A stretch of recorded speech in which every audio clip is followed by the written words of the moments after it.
Wajaniwina, Jankishana, Hinikaragiwina, Hanachni Pin, Arajarawi, Pianchi, O Nungshana. Good evening and greetings from the land of 11 nations, or as everyone else calls it, Wisconsin. I am doing fantastic this evening, and I sincerely hope everyone else is as well. But with so much going on in the world today, let's just focus on what's going on in our little part of it and see if we can't make sense of that. To each and every one of you who spend a little time every week listening to this podcast, thank you very much. Time is our most precious commodity, and I truly appreciate you sharing yours with me. If you'd like to get in touch with me, ring me up if you have my number. If not, we got a couple ways of you getting in touch with me. My Gmail address is moneycucksick@gmail.com. I'm pretty active on a Ciporoke Facebook page, along with Twitter and LinkedIn. Posted a tad bit more recently on Instagram, so I can be reached there quite easily. I really enjoy talking and texting with everyone. Differing opinions help shape my views on certain topics. My upbringing, education, and environment help shape my morals and beliefs, and this is where I get my opinions from. I might not agree with what you have to share, but how am I going to learn and grow if I don't listen? The sharing of opinions and then challenging one another's opinions is healthy, if done respectfully. I myself was absolutely sure the earth was flat until I listened to a couple of people's thoughts, and I listened to their arguments. I then came to the conclusion that maybe I was wrong. Could the earth really be round? Turns out it's really poro. Recently I branched out a little and I've been talking to people from other indigenous nations. And some listeners have commented on this. I thought this was a Ho-Chunk podcast. That's a common refrain. When we first started doing the podcast, the initial goal was just to stop the Ho-Chunk Nation from going forth with the creation of the Linwood Casino. Now, after we started though, we figured, what the heck? Let's just do a full-time podcast, something strictly for Ho-Chunks. So we refined the mission a bit and thought that getting information out to the at-large might be something worth doing. But we learned that Ho-Chunks in Wisconsin were interested in the information as well. At first, we were a little unsure as to why this was, but it quickly became obvious to us the inability or the unwillingness of our government to share information with their people was a huge problem, and still is. So, there was a space, a void if you will, for the Ciporoke to step in and fill. However, one thing we failed to understand was the underlying power of the legislative retribution on its people and a certain laissez-faire attitude of our people to our government.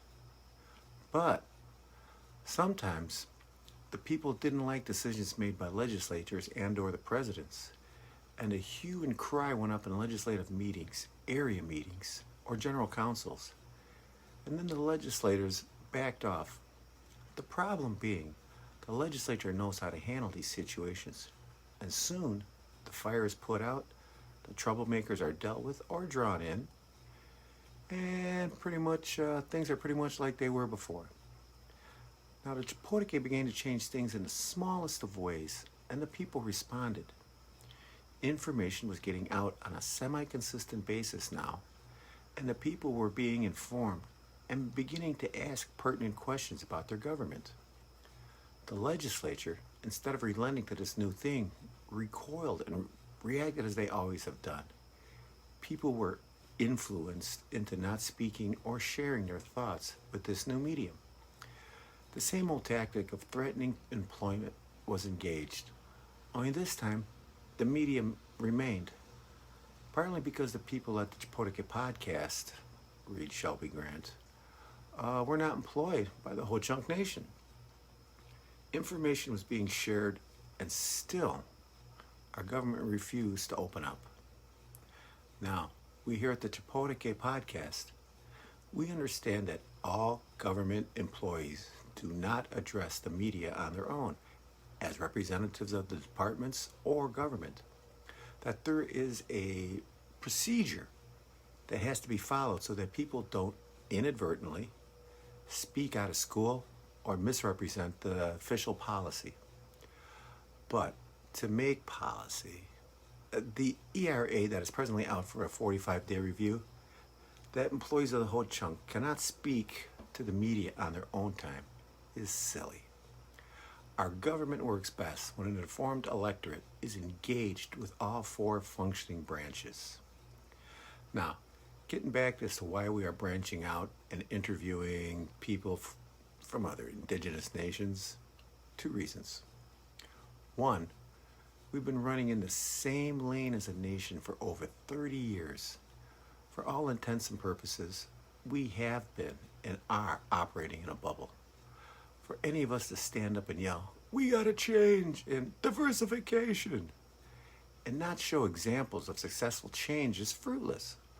Why would we change if we can't see the value of changing our behavior?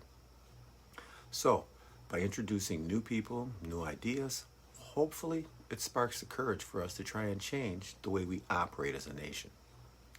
Reason number two is we are asking people from different nations is that we can't get Ho Chunks to come on the podcast and talk. I ask publicly and privately for any Ho Chunk to come on the podcast and speak about anything that crosses their mind. Doesn't have to be about politics or finances. It can be about physical or mental health, arts, language, public and private projects, powwows, Ho Chunk literature, anything. People will not come on the podcast. Now, we do have some regular guests, and one reason they appear regularly is that they understand our Ho Chunk nation has a constitution. In that constitution, we have a Bill of Rights. And in that Bill of Rights, the freedom of speech is spelled out. Article 10, the Bill of Rights, Section 1, Bill of Rights, subsection A. The Ho Chunk nation, in exercising its powers of self-government, shall not, number one, make or enforce any law prohibiting the free exercise of religion or abridging the freedom of speech or of the press or the right of the people peaceably to assemble and to petition for a redress of grievances. Now, in the ERA currently being peddled by the legislature, on the bottom of page 33, paragraph E, publicity/news release, quote, "No employee shall use his or her position to present himself or herself as a representative of the nation or communicate with the media regarding the nation on behalf of the Ho Chunk nation unless authorized or directed in writing by the Ho Chunk Nation Office of the President or the legislature, regardless of whether in performance of their job duties or not, and while working for the nation or on their own personal time. Violations of this section may result in disciplinary action, including termination," unquote. So, here we have two competing lines of thought. The Ho Chunk nation enjoys free speech and a free press, while the legislature is saying, "Cool, we agree, free speech is groovy, but you work for the nation, and we don't play that." Now, I can understand why nobody who works for the casino or the government wants to talk. If you're going to talk, the legislature or the office of the president will want to know who, what, where, why, and when. And if they don't like that particular media platform you're speaking to, or they don't like what you might possibly say, nope, not going to happen.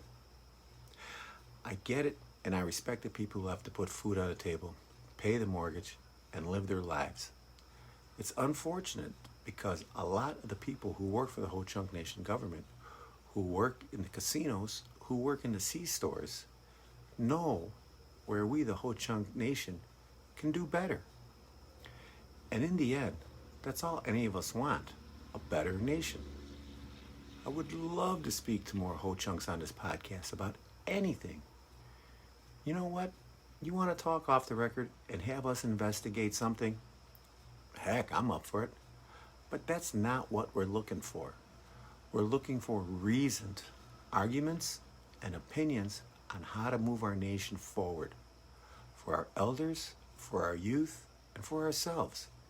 It's just my opinion that if all four branches of our government were to open up to the people, as a people, we might start doing great things, both legislatively and financially.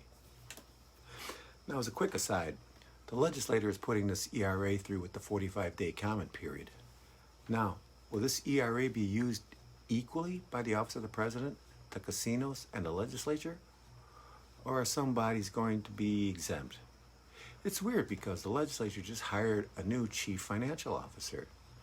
Congratulations are in order, by the way. Congratulations. The reason I'm saying this is because I didn't see the position posted anywhere. Does the legislature have like a quick passage hiring process we don't know about? Maybe we could highlight which parts of the ERA each governmental body will adhere to and which parts of the ERA each governmental body gets to ignore. You know, just in case some of us are keeping score at home.